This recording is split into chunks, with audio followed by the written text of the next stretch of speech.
ರಾಜ್ಯದಲ್ಲಿ ಸಿದ್ದರಾಮಯ್ಯನವ್ರ ನೇತೃತ್ವದ ಕಾಂಗ್ರೆಸ್ ಸರ್ಕಾರ ಇದೊಂದು ದಲಿತ ವಿರೋಧಿ ಸರ್ಕಾರ, ಸಂವಿಧಾನ ವಿರೋಧಿ ಸರ್ಕಾರ, ದಲಿತರಿಗೆ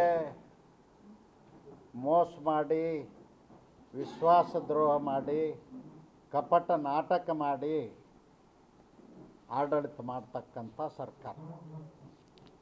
ನಾನು ಯಾಕೆ ಇದನ್ನು ಭಾಳ ಸ್ಪಷ್ಟವಾಗಿ ಕಠೋರ ಶಬ್ದಗಳಲ್ಲಿ ಹೇಳಿದೆ ಅಂದರೆ, ಈ ದೇಶಕ್ಕೆ ಸ್ವಾತಂತ್ರ್ಯ ಬಂದ ನಂತರ 1950ರಲ್ಲಿ ಮೊದಲ ಬಾರಿಗೆ ದೇಶದಲ್ಲಿ ಅಸ್ಪೃಶ್ಯ ಜನಾಂಗದವರು, ತುಳಿತಕ್ಕೊಳಗಾದವರು,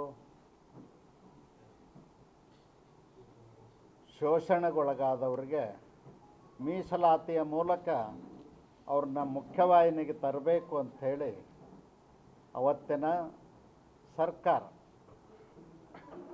ಪಂಡಿತ್ ಜವಾಹರ್ಲಾಲ್ ನೆಹರೂರವರು, ಡಾಕ್ಟರ್ ಬಾಬಾ ಸಾಹೇಬ್ ಅಂಬೇಡ್ಕರ್ರು, ಮಹಾತ್ಮ ಗಾಂಧೀಜಿಯವರು ಮತ್ತು ಜಗಜೀವನ್ ರಾಮ್ರವರು, ಹೀಗೆ ದೇಶದ ಹಿರಿಯ ನಾಯಕರು, ಸ್ವಾತಂತ್ರ್ಯ ಸೇನಾನಿಗಳು ಎಲ್ಲರೂ ಸೇರಿ ತೀರ್ಮಾನ ಮಾಡ್ತಾರೆ.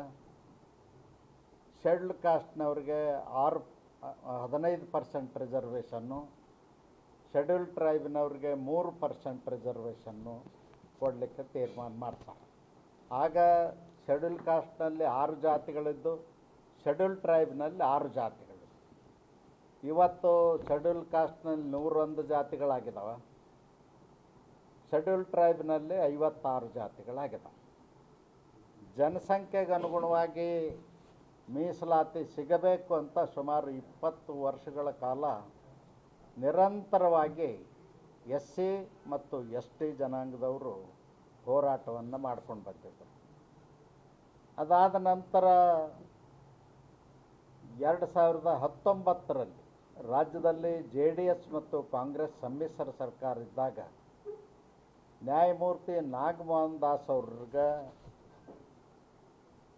SC ST ಜನಸಂಖ್ಯೆಗೆ ಅನುಗುಣವಾಗಿ ಮೀಸಲಾತಿ ಹೆಚ್ಚಳ ಮಾಡಲಿಕ್ಕೆ ಕಮಿಷನ್ ನೇಮಿಸ್ತಾರೆ.